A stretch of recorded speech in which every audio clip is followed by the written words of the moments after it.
मैं हूं अंकित अवस्थी। आप है मेरे साथ में एक ऐसी घटना का जिक्र करने के लिए जिसे देखकर एक बार के लिए मन में भाव आएगा कि ये तो बिल्कुल वैसा ही है जैसे कभी बचपन में जब हम कभी किसी परीक्षा में टॉप किया करते थे और कोई पड़ोसी अंकल या आंटी हमारी मम्मी से तारीफ कर देती थी कि बच्चा तुम्हारा बड़ा होनहार है। आज का सेशन कुछ वैसा ही है। इसरो ने रिजल्ट में हाल ही में चंद्रयान 3 पर लैंडिंग की है। अब उस लैंडिंग के बाद में हमें यह सुनने को मिल रहा है कि हमारी टेक्नोलॉजी का इच्छुक अमेरिका का है। अमेरिका का नासा, जो कि दुनिया का सर्वश्रेष्ठ अंतरिक्ष एजेंसी में शुमार है, वो हमसे बोलता है यार अपनी टेक्नोलॉजी हमें काहे नहीं बेच देते यार, बहुत सस्ते में काम करके दिखा दिए हो।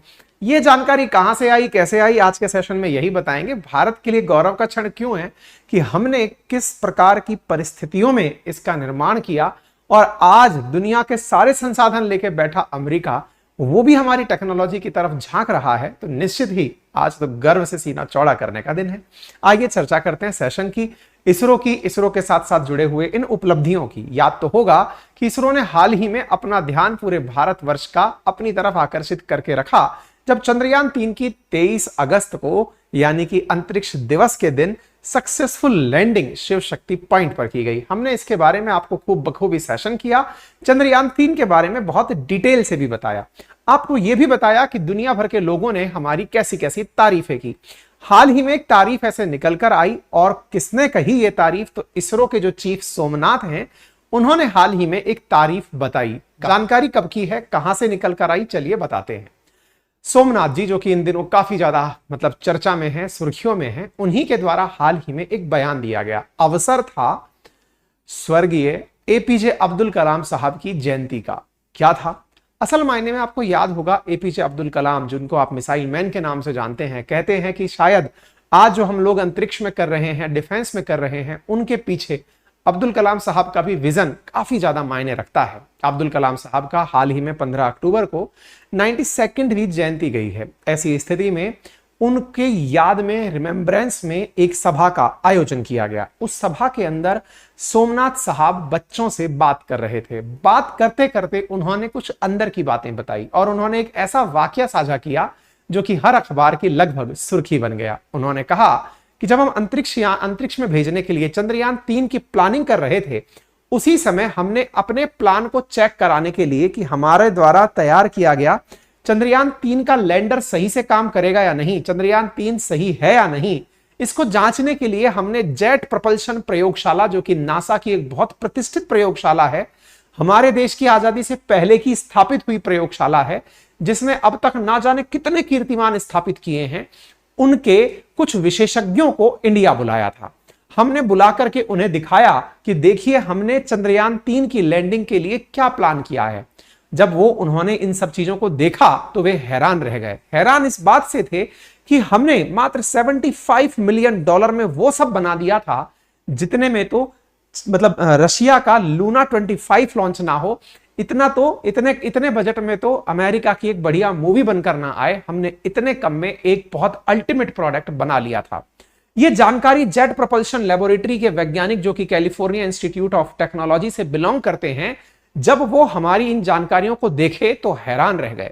जेट प्रोपल्शन लेबोरेटरी के बारे में आप केवल इतना जान लीजिए कि हम तो चंद्रमा पर लैंडिंग की खुशियों में फूले नहीं सुमा रहे हैं, लेकिन जेट प्रोपल्शन लेबोरेटरी नासा का वो विंग है जो कि चंद्रमा से भी कहीं आगे मंगल पर लगभग 5 बार सफल लैंडिंग करवा चुका है। यानी कि अभी तो हम चंद्रमा की ही चर्चा कर रहे हैं, पृथ्वी के ही सैटेलाइट की चर्चा कर रहे हैं, वो तो भाई प्लेनेट बदल के दूसरे प्लेनेट पर सक्सेसफुली लैंडिंग करवा चुके हैं। वो लेबोरेटरी है, यानी नासा को लैंडिंग में जिसने महारत हासिल करवाई वो लेबोरेटरी, उसके विशेषज्ञों को हमने बुलाया था अपना काम देखने के लिए। वो हमारा काम देखकर कहने लगे कि यार गजब कर दिया है आपने। ये एस सोमनाथ साहब का वो वीडियो है जो कि इन्होंने इस सेशन में कहा। इन्होंने कहा कि आज हमारा विज्ञान, हमारी टेक्नोलॉजी दुनिया में बेस्ट में से एक है। दुनिया के बड़े बड़े विशेषज्ञ जेपीएल से, जेट प्रोपल्शन लेबोरेटरी से हमारे देश में हमने आमंत्रित किए, तो वो देखकर हैरान हुए, टेक्नोलॉजी की तारीफ करते हुए बोले कि आपने इतने कम दाम में इतना खूबसूरत चीज बना लिया है, तो क्यों नहीं आप इसे अमेरिका को बेच देते। आपने इतनी अल्टीमेट टेक्नोलॉजी जो डेवलप की है, इसे आपको अमेरिका को बेच देना चाहिए। और यहीं से यह सुर्खी बाहर निकल कर आई, सोमनाथ साहब का यह बयान बाहर निकल कर आया कि चंद्रयान 3 की टेक्नोलॉजी को खरीदने में रुचि दिखाई नासा ने। यहीं से यह बयान बाहर निकलकर आया। मेरे प्यारे साथियों, जैसा कि आप सभी जानते हैं कि नासा दुनिया में सबसे अधिक बजट रखने वाली एजेंसियों में है। अमेरिका की अंतरिक्ष एजेंसी जैसे भारत की इसरो है, ऐसे अमेरिका की नासा है जो कि 19 बिलियन डॉलर का बजट 2017 में रखती थी, जो कि ऑलमोस्ट 5 बिलियन डॉलर के आसपास अब बढ़ चुका है। वहीं भारत 1/10 हिस्से का बजट रखता है, और ऐसी स्थिति में जो इनकी jet propulsion laboratory itself NASA से बड़ा बजट संभवतः रखती होगी, इस बार जो नासा का, हमारे जो इसरो का बजट रहा वो और टाइम यानी कि लास्ट ईयर के कंपैरिजन में 8% कम था प्रीवियस ईयर की तुलना में। डिपार्टमेंट ऑफ साइंस, ये जो हमारा स्पेस जो प्रोग्राम है, ये प्रधानमंत्री कार्यालय, प्रधानमंत्री के द्वारा निर्धारित किया जाता है, और ऐसी स्थिति में हम इसके ज्यादा बजट की अपेक्षा करते हैं। दुनिया की तमाम एजेंसीज ने चंद्रयान 3 की सफलता की लैंडिंग पर काफी तारीफें बांधी, लेकिन एक यथार्थ प्रश्न बीच में रखा रह गया, और वो यथार्थ प्रश्न क्या था कि आज भारत उम्मीद रखता है कि एक दिन चंद्रमा पर भारत के बच्चे जाएंगे। ऐसा सोमनाथ साहब ने कहा कि अब तो चंद्रयान 3 की बात की है, आने वाले समय में जब चंद्रयान 10 जाएगा तब संभवतया महिलाओं में से कोई बच्ची जो है वो चंद्रमा पर लैंड करेगी। इन्होंने कहा कि प्रधानमंत्री ने मुझसे पूछा कि चंद्रमा पर अभी आपने रोवर पहुंचा दिया है, बताइए इंसान कब पहुंचेगा। तो ऐसी स्थिति से ये आशान्वित हुए कि प्रधानमंत्री इतना बड़ा विजन लेकर चलते हैं, तो इस दिशा में बहुत ज्यादा संभावनाएं हैं कि हम लोग बहुत आगे बढ़ेंगे। लेकिन साथियों, ये तो सारी वो चीजें हैं जिनसे हमें खुशी मिलती है, लेकिन एक और चीज भी है जो इन दिनों काफी सुर्खियों में है, और वो क्या है? हाल ही में इसरो चीफ का एक बयान ये भी चर्चा में रहा कि बहुत ही जबरदस्त जो IITians हैं वो इसरो ज्वाइन करने से बचते हैं।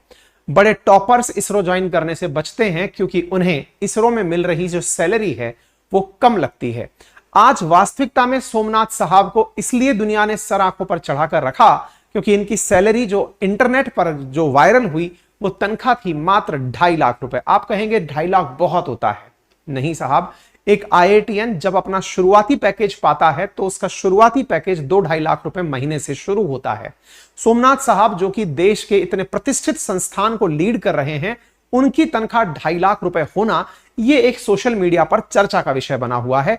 कई जगह इसके ऊपर ट्वीट भी हुए हैं, लोग इस बारे में चर्चा कर रहे हैं कि इतने कम तनख्वाह में अगर कोई व्यक्ति देश को इतना गौरवशाली पल दिला सकता है, इसका मतलब है कि वो भारत के लिए पूरी तरह समर्पित है।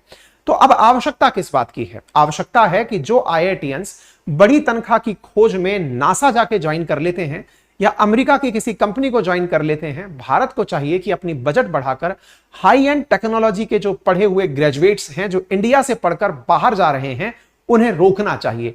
ब्रेन ड्रेन को रोकना चाहिए। पैसे की लालच में जो बच्चे पढ़कर विदेश जा रहे हैं उन्हें रोकना होगा, और रोकने के लिए हमें बजट बढ़ाना होगा और भारत के अंदर ऐसी एजेंसीज में काम करने के लिए पैसे का और स्तर उच्च करना होगा।